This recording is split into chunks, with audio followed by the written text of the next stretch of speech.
नमस्कार दोस्तों। कहते हैं कि भगवान के इंसाफ की चक्की चलती भले काफ़ी धीमे धीमे है लेकिन पीसती काफ़ी महीन है। सो फाइनली भगवान के इंसाफ की चक्की मणिपुर में चलना अब शुरू हो चुकी है।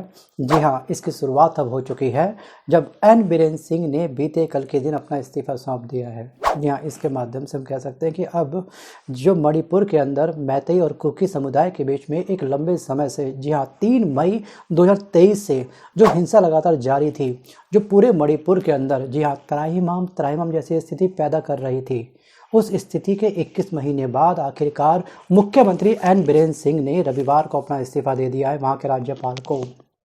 सो गाइस, बीते कल के दिन वो सुबह दिल्ली में केंद्रीय गृह मंत्री अमित शाह और भाजपा के अध्यक्ष जेपी नड्डा से मिलने आए थे, या फिर हम कह सकते हैं कि इनसे ये परमिशन लेने आए थे, क्या मैं इस्तीफा दे सकता हूँ।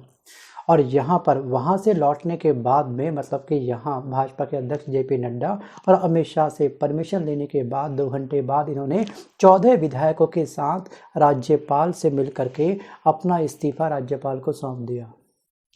अब अगली व्यवस्था तक, जब तक कोई नया सीएम नहीं बन जाता तब तक ये मणिपुर के कार्यवाहक सीएम बने रहेंगे।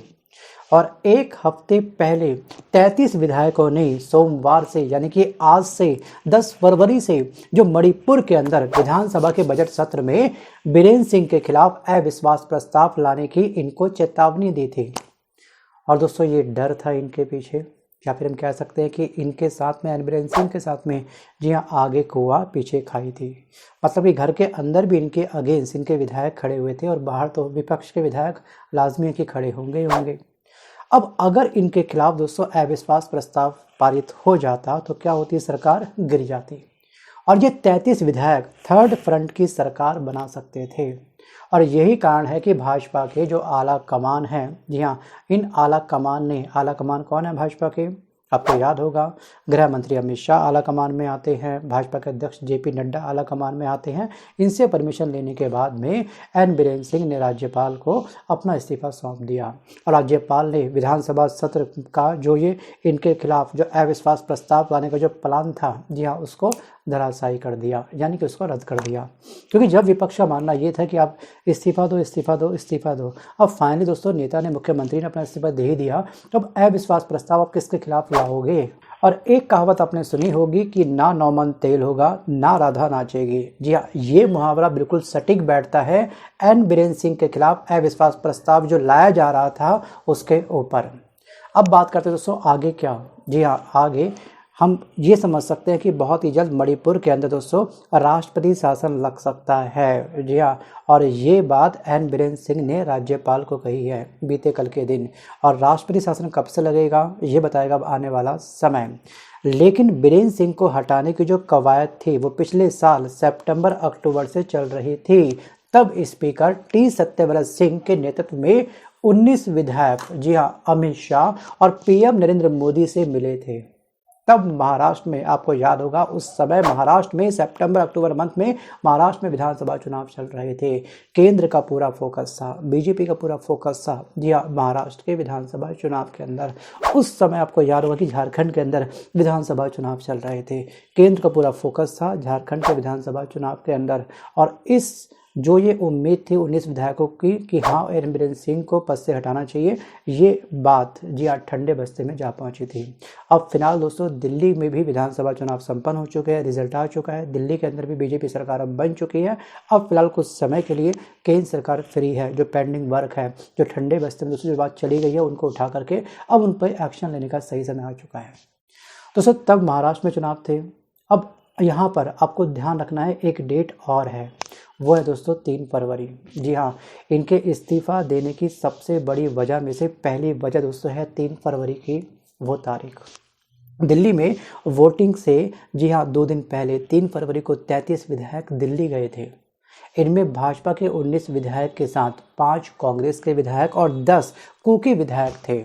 और इस मीटिंग में रहे एक विधायक ने अप्रत्यक्ष रूप से सोशल मीडिया प्लेटफॉर्म पर एक जानकारी शेयर करी थी कि हम एन बीरेन सिंह के खिलाफ, जी हाँ, जिस समय विधानसभा सत्र शुरू होगा, जी हाँ, जिस समय विधानसभा के बजट सत्र की शुरुआत होगी, पहले ही दिन हम इनके खिलाफ एक अविश्वास प्रस्ताव लाने वाले हैं।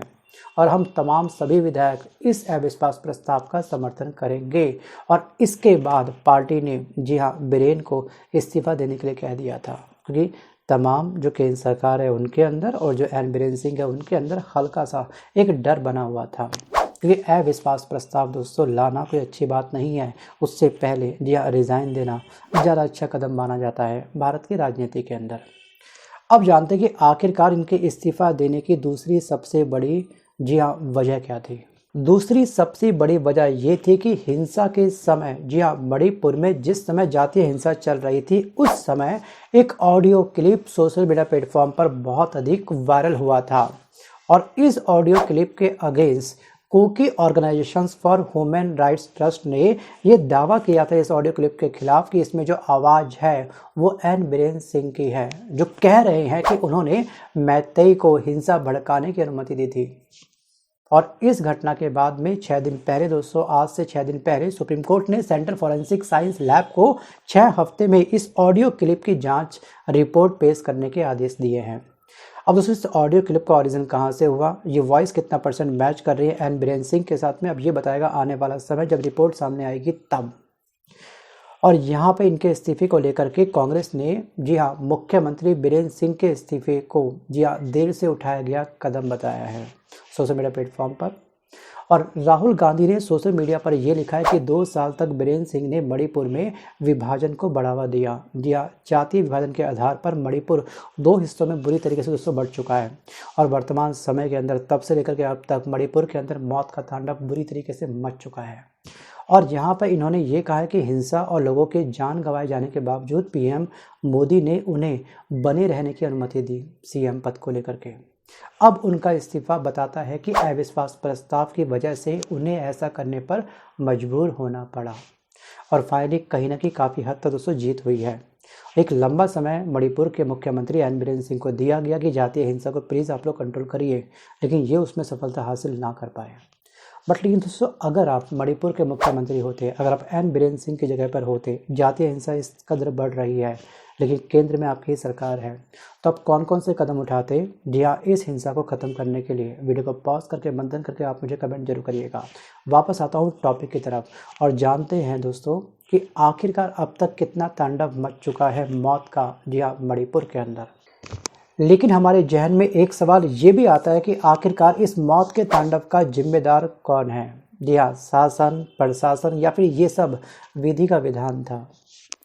दोस्तों मणिपुर हिंसा में अब तक 250 लोगों की मौत हो चुकी है और 60,000 लोग बेघर हो चुके हैं। अब तक 4,786 घर जी हाँ जलाए जा चुके हैं और 386 धर्मस्थल अब तक तोड़े जा चुके हैं।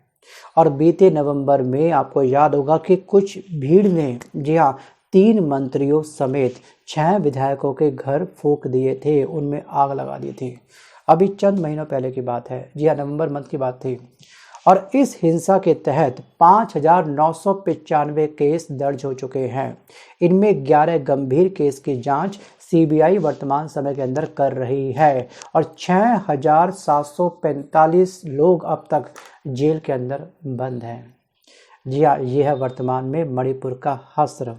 बद से बदतर इस समय हालत मणिपुर की हो चुकी है और आप बहुत लकी इंसान हैं कि आप इस समय मणिपुर में नहीं रह रहे हैं। सोचिए वहाँ के लोग किस तरह से अपना सरवाइव कर रहे होंगे।